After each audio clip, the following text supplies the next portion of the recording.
This is a video guide towards aesthetic and embodied learning for democracy. It is a part of a prototype produced by the project Transforming Education for Democracy through Aesthetic and Embodied Learning, Responsive Pedagogies and Democracy-as-becoming. The project is funded by Horizon Europe and the UK Research and Innovation.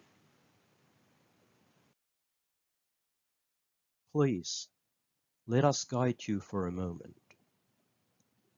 Imagine a horizon, a golden, glimmering line, a dawn, the arrival of tomorrow.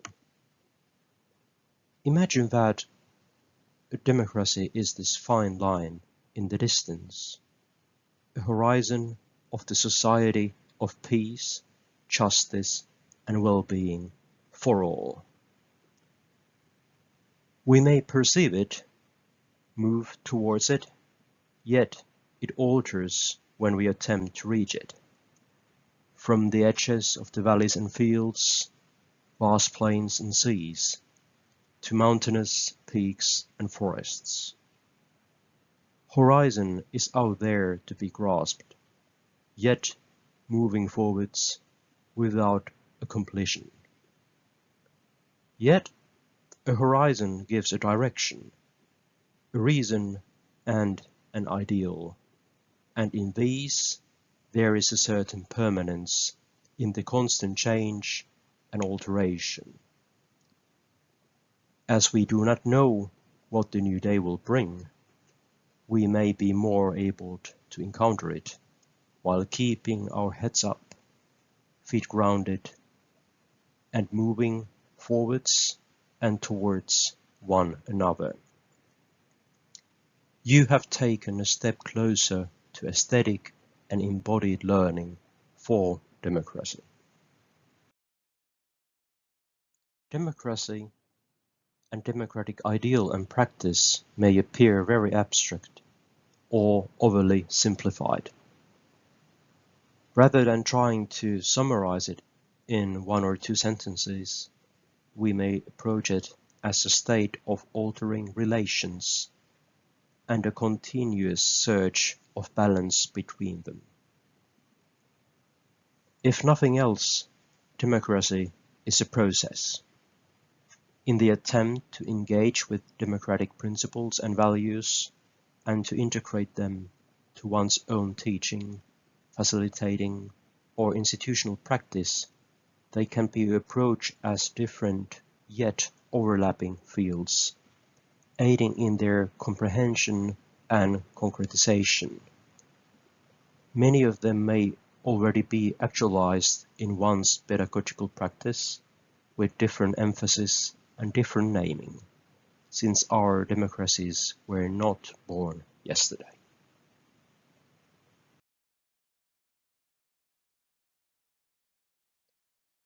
How does your pedagogical practice, teaching methods, and your own professional ideals and philosophy meet with the following principles for democratizing pedagogical practice? Begin by evaluating your current democratic practice in teaching. Does it have elements of inclusive participation and mutual respect for lowering hierarchies for more equal share of power? Do you enable open exchange of views to enhance mutual understanding for better informed decision-making?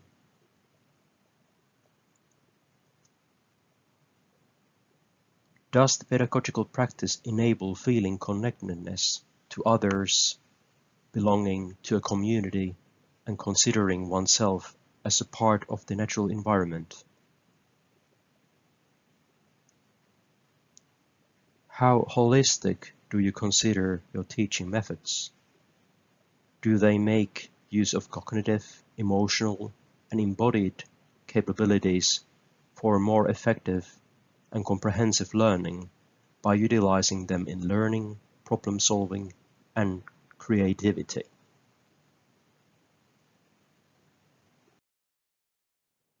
Are these principles something that you recognize from your own work, things which you already practice, or elements which are new or strange to you, or which you have not integrated to your own pedagogical practice? Do you feel that there is a difficulty to inspire, emphasize, discuss, or explain certain themes in your teaching with your current methods? Is there a lack of engagement and motivation where learners do not identify their relation and influence to the studied phenomenon? After this self-evaluation of the pedagogical practice and learning circumstances, we may proceed to the following phase.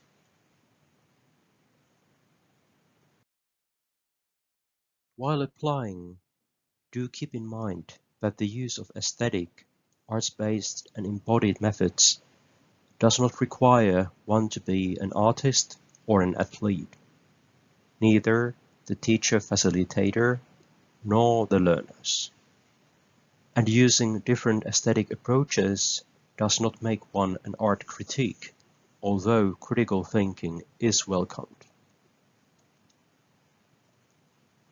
Since the aesthetic and embodied are meant to engage learners in the learning process at a deeper multisensory level, incorporating the learners holistically with emotional and affective responses, the space and situation for such learning must be made as safe as possible.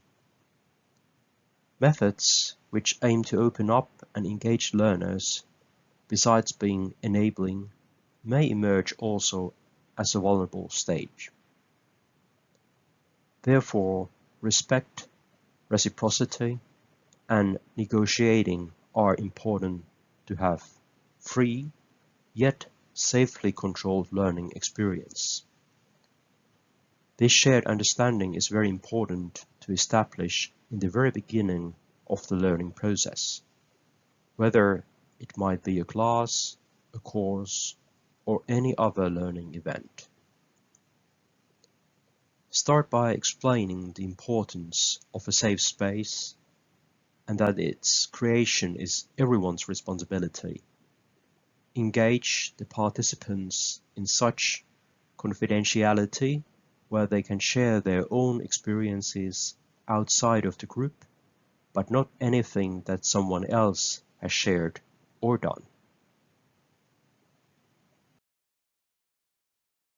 Think about a possible learning opportunity in which you would like to strengthen one or several of the principles for democracy as becoming. Look at different arts-based and embodied methods that you could possibly apply either in a specific part or section of your teaching, or consider their possible use through and throughout your teaching process. You may begin with only few experimental sessions, and based on your evaluation and receive feedback and results, to consider their further use, development, or dismissal. As an example for engagement, choose a piece of artwork, directly or indirectly related to the topic you are teaching, to use it as a catalyst for observant perceptions, and to discuss and share experiences about it to create an atmosphere for conversation. In the end, present a link between the work of art or the conversation that followed it to the following topics of the study. You have offered an aesthetic experience for engagement, a mental image to which to return to. Another example, a role play. Make the learners choose randomly a card that may tell them who their character is, their motivation, a resource which they hold, or simply some words of wisdom which to follow. Let the learners approach the topic of the study in a form of problem solving through these given characteristics to aim to come up with a consensus. This is a way to experiment with different standpoints and interests. An example of viewing a film scene. Many topics of study may appear as very abstract. They may be made more concrete and approachable by using a film sequence, which you feel present well a situation where different forces present themselves, or where the viewer is visually put to the standpoint of another person to make them experience the same events or circumstances which the character on the screen is experiencing.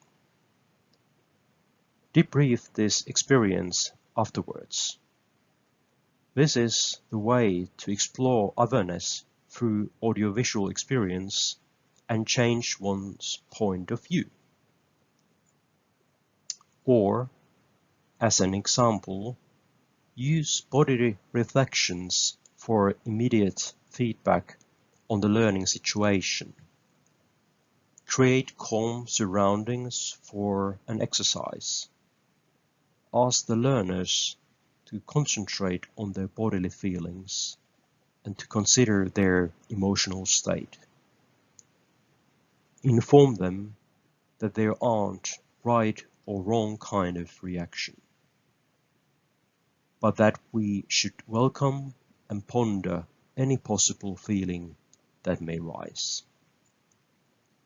Yet, the learner should know that if the situation raises clear fear or anxiety, they are free to abort the exercise. After the exercise, where their awareness on their body and emotional reactions are heightened, bring the learners calmly back to the situation before the exercise. Focus their attention to something to ground them and to pause. Finally, ask the students to write down without any hesitation to what the experience brought into their mind.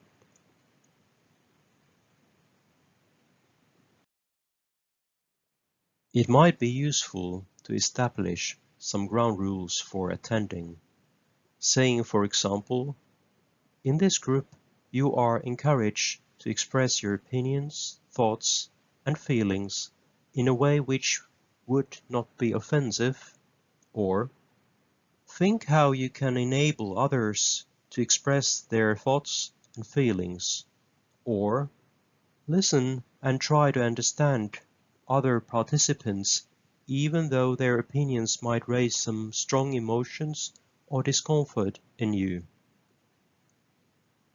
As an educator, how you behave, react and communicate, open up or close up, has a strong effect how the group of learners feel and behave as well. Your own thoughts, attitudes, and values are not only transmitted through your speech, but also are expressed and transmitted through the variety of expressions, from gestures to a tone of voice and the movement of your body. Remain vigilant and reflect with yourself. If, for example, the situation requires calming down, remain calm and firm. Help the participants to learn to tolerate and accept some uncomfortable feelings. Aiming attention to one's bodily sensations might be a little scary. Let them know that when one gets used to aesthetic and embodied reflection, those possible uncomfortable feelings usually pass, and the focus may be targeted to something else if needed. Emphasize also that it is important to not stay alone if these feelings get overwhelmed or long-lasting.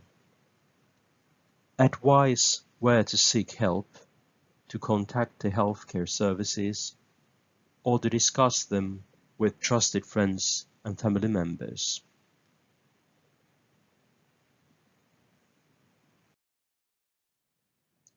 Thank you for your attention.